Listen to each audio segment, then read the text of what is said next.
Lurgan Park, challenging, entertaining, alarming and Kenny McKinstry territory. Kenny took his first win through the trees in 1983, and on this week's RPM he goes for his 10th 19 years later. See at Lurgan Park Rally, that big £5,000 prize, but it's a big gambling. You're a gambling lady, Pamela. What are the odds? Well, it definitely, Evan's favourite has to be Kenny McKinstry. He just loves the park. Kenny has daughter Emma on board for his 10th attempt at the big payout. And no Derek McGarty, but Dom Buckley, he's a quick man. Dom is a very quick man. I think he would have to be second favourite. He's not running second in the race for nothing. He would be 3 to 1, I think. It's the Scottish driver's second visit to Lurgan. Eugene Donnelly, Trevor Moore, about the same. Yeah, maybe give Eugene and Trevor maybe 4 or 5 to 1. I think the bookies would have a deliberation over that one. The Toyota should put the Macará driver in the pot for the big prize. And Trevor Moore, of course, he goes very, very quickly here. Yeah, he certainly does. He loves the park. A star in 2001, can he hit the headlines again this year? And somebody else who loves the park, Dennis Bickerstaff. Hasn't had too good a start to the season, but he's always won for these sort of occasions.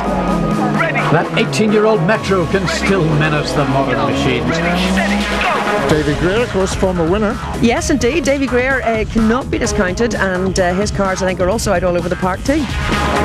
Davy won the event in 1995.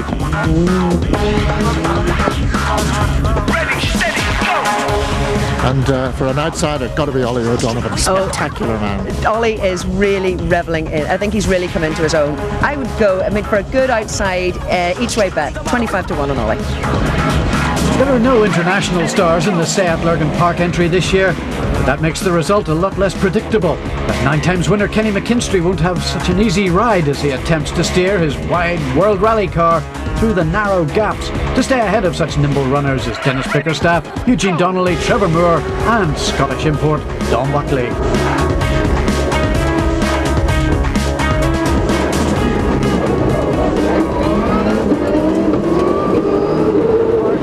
Kenny is almost 2 seconds faster than the rest on stage 1. Is it going to be another walkover for the Banbridge driver? It's a proud moment for Emma as she accompanies her dad in the event that he's dominated for so many years.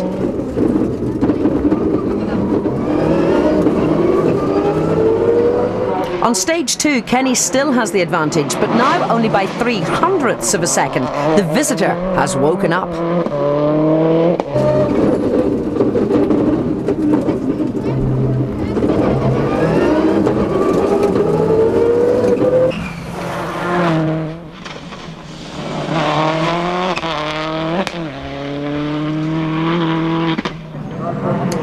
Buckley rarely competes these days, but when he does, as we saw at Knockhill, he can be devastatingly quick.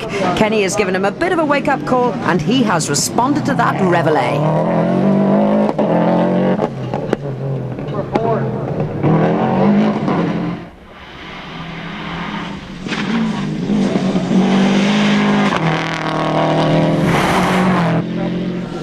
Davy Greer, with the recovered Rory Kennedy beside him, is reminding us just how swiftly he can conduct a car through the park. The Carry Duff forklift Toyota is just a second behind the second Subaru after the second stage.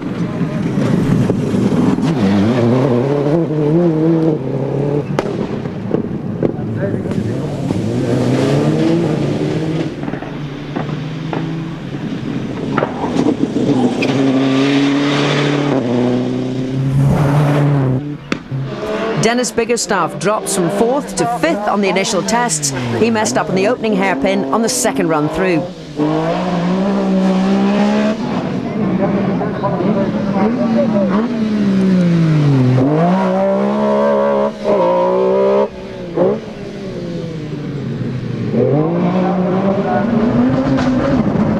Four right, cut. Slight left and sudden hairpin right. Eugene Donnelly is 5th after the first run, but this missed gear change drops the BioClear car a place.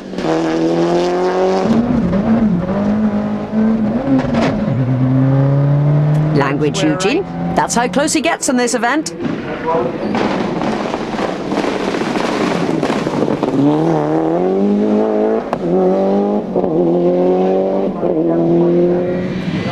Donovan goes down a position. He has also had missed gears.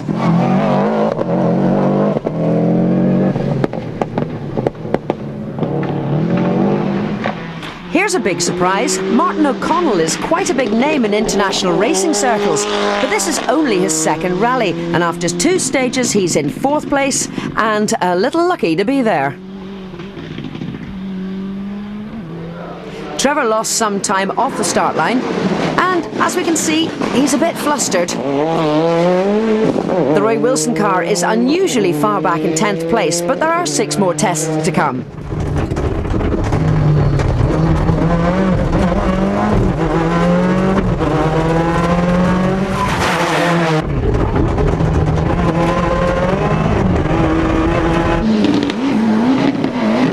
James Gillen climbs 2 places during the second run to 8th. Stephen Harron, such an entertainer last year in the Legacy, has moved on to an Impreza and into 9th place. And Morris Gass also makes it into the top 10 after 2 runs.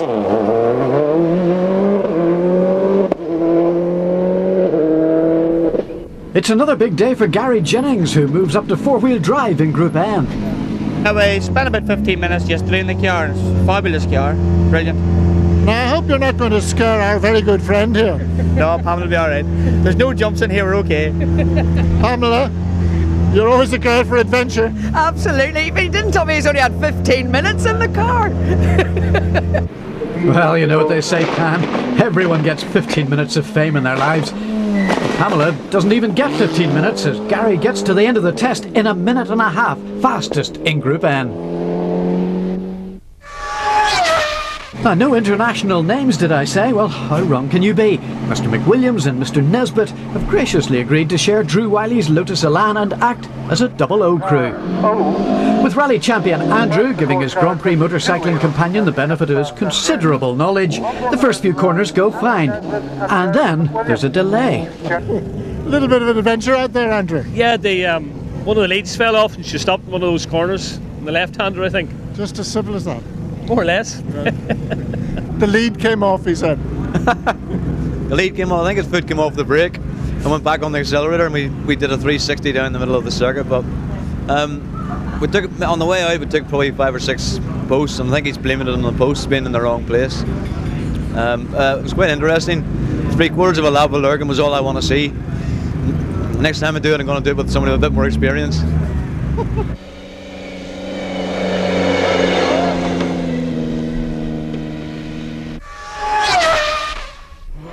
The King is now under real pressure as Kenny only has a 0.2 of a second advantage again on stage 3, and he's beaten on stage 4. The Buckley boy has really come alive. He's right on Kenny's pace as they begin to encounter the loose surfaces, and he goes faster on the second run through, albeit by only 0.4 of a second.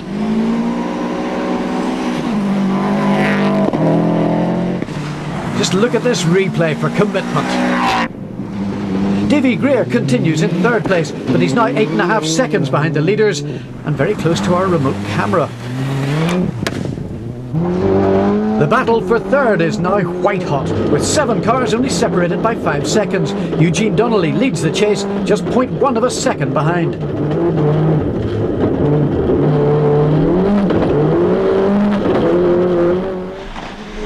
We're on the fast finishing section now.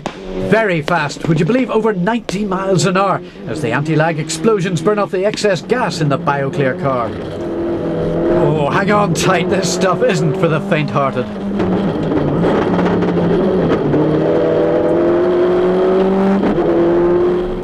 Dennis Bickerstaff is just 0.2 of a second behind, a fact that Eugene is very conscious of.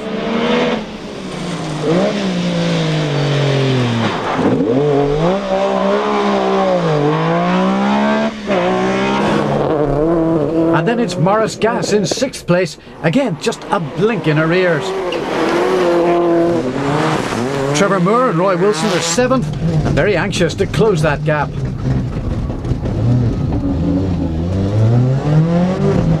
The Newton Abbey driver is the model of consistency over these 2 tests, airing 0.1 of a second off the second run through the tarmac and loose surface run.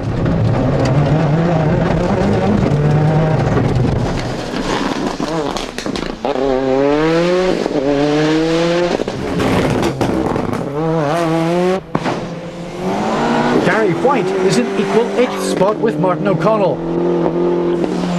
And Glenn Allen, driving Eugene Donnelly's G3 Escort today, always gives the photographers plenty to get excited about as he heads the rear-wheel drive runners. Norman Armstrong is second fastest among the tail-out merchants, with swervy Mervyn Hill as usual looking out of the side windows. I thought the art of Group N was to be smooth and precise so as not to scrub off speed in these less powerful cars. Tell that to Gary Jennings, who leads the category with our Pamela on board.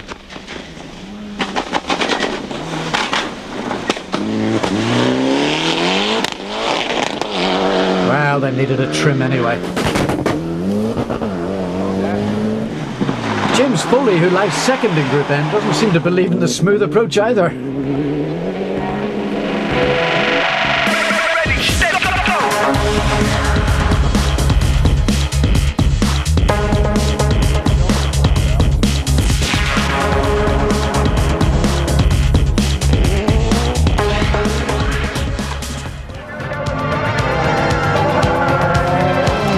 In the Seat Lurgan Park Rally, and as predicted, our evens favourite is out front, but he's not waving goodbye to the opposition. We always knew that Dommy would go very, very quickly, and I'm sure there's more to come from him. I had made a couple of small mistakes, not big ones now, just tiny mistakes, you know, and this morning, you can't really let that happen. Well, as he said, Kenny's only too aware of Dom Buckley's capabilities, and although the Scottish driver has been slow to start, he is now really on form. As the king of the park knows, the slightest error can be a disaster. And that error comes in the very last corner of the 5th stage. That brush with the bales has reduced his lead to just 0.1 of a second. Dom's 2-second gain on stage 5 has made up for his 2-second loss in the opening test, and when he champions this considerable shortcut, he carves another second off to go to the front after 6 stages. The former junior champion is in scintillating form, and by 3/4 distance he is 1.1 seconds in front.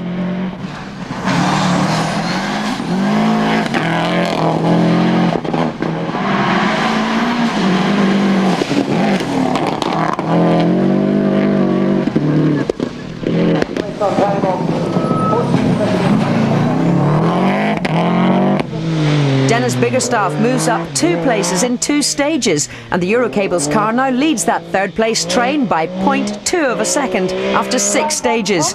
It does not come much tighter than that.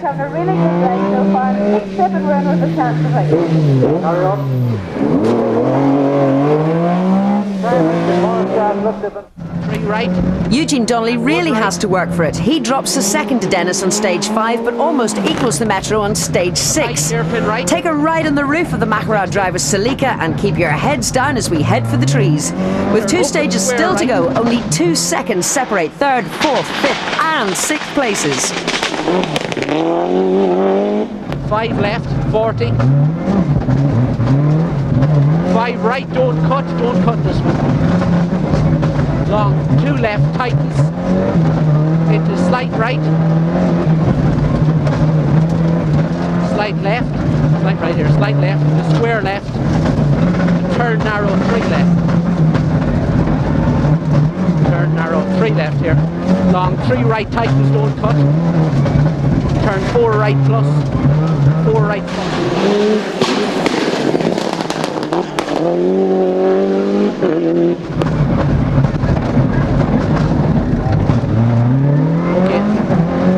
I'm well pleased with 4th, to be honest, because I did say to Dennis Biggerstaff I was very worried about him, and he is going hard. Ollie O'Donovan, there's another man going hard, so that's very close racing. Going hard, Ollie certainly is. Close racing and close shaves.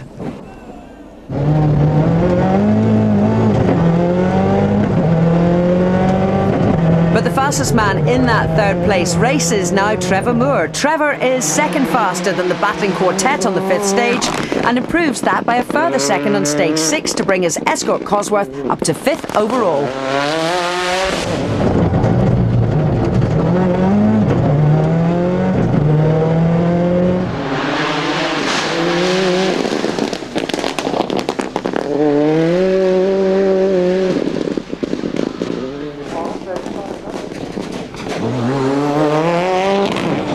Davy Greer has been been slipping back, and by the end of the 6th stage he's dropped from an earlier 3rd place to 6th.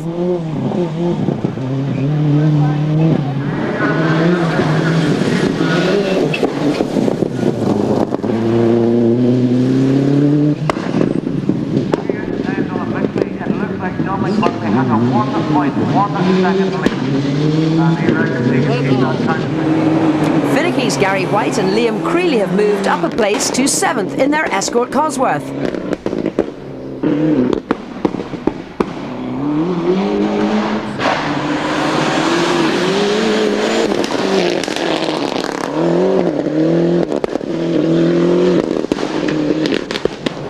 But Morris Gas is on the slide, quite literally, as the Armagh driver admits to too much sideways stuff, and he drops from 6th to 8th. If I can interrupt for a second, Kenny, we've a wee bit of damage. What did you mean? Just a yellow.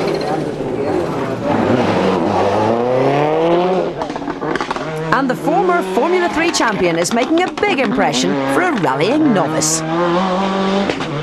I've done 2 rally sprints, one at Mondello and one at Cork. So this is my first real proper event with notes and the whole sort of proper rally type of stages and things. So everything I've done before you've been able to remember. So it's pretty new with the notes and everything. So. Ready, steady, go!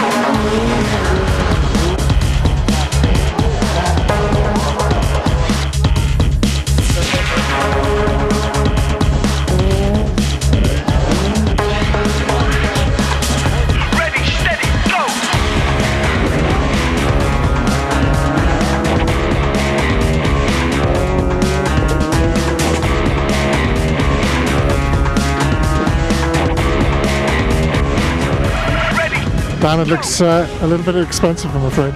Yeah, it does indeed. What happened to you there? Just was going too hard onto that 5 left and left the braking too late.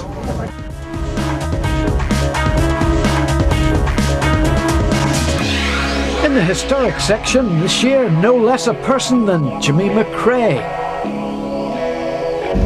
Jimmy, this is quite a reunion. Definitely is. It's 20 years ago in the Galway that I last drove the car.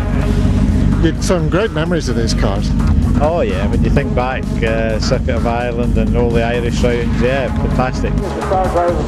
The multiple British champion and 7 times winner of the Circuit of Ireland has lost none of his skills, and Jimmy brings the Ascona home 16 seconds ahead of the historic opposition.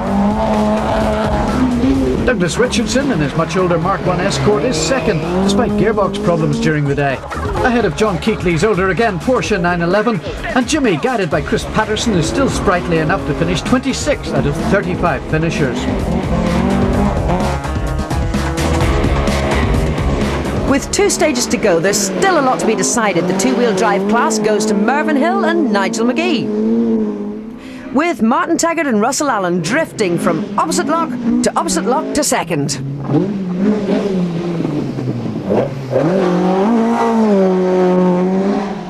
Norman and Stephen Armstrong make it a Mark II trio. But Glenn Allen, as always, wins the Entertainment Stakes hands down, or should we say, hands crossed.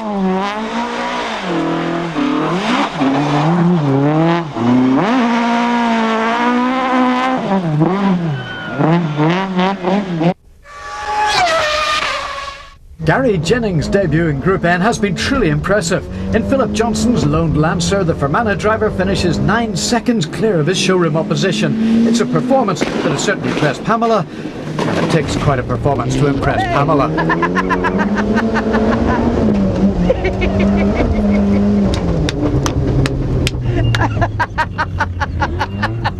You're one bad weep. Pamela, congratulations. Thank you. He is a superb driver. Absolutely brilliant. We had the best of crack today. James Foley and Fulton Grant finished second in Group N, with a few diversions along the way. And Damien Cole and Martin Brady bring their Get Connected Evo home third to make it an all-Mitsubishi affair. Martin O'Connell and Sean Mullally will be pleased with a top 10 finish in this company. Stephen Harron and Nigel Foster bring their Subaru home in 9th, and not in one of their skips, thank goodness.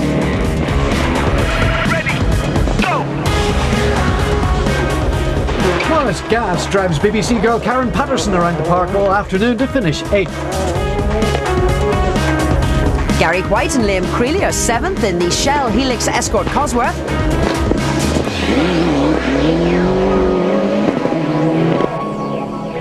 Davy Greer and Rory Kennedy make it home in 6th in the DGM prepared Corolla. Trevor Moore and Roy Wilson really came good in the closing stages, but they've left it too late to get higher than 5th.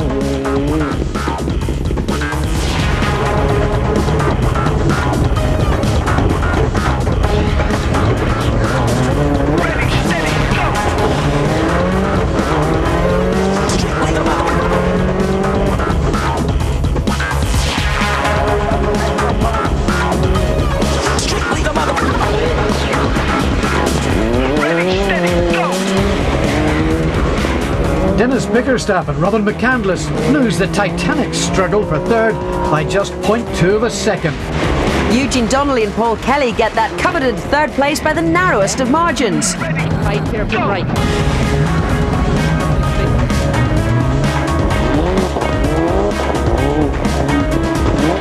Made even narrower by this brush with the bales on the final run.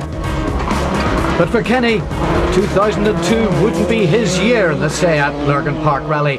He starts the last 2 runs with a 1.1 second deficit.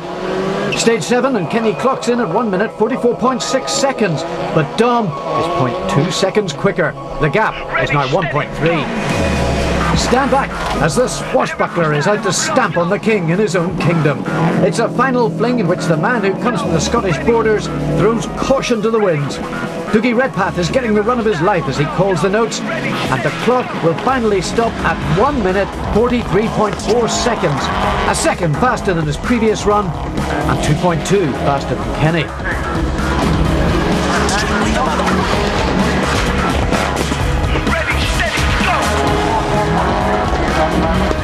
Great a bit mixture between the tarmac and the gravel, and the gravel is the place where we maybe made up a little bit. We just maybe keep it in a bit more in the gravel, and it's really good.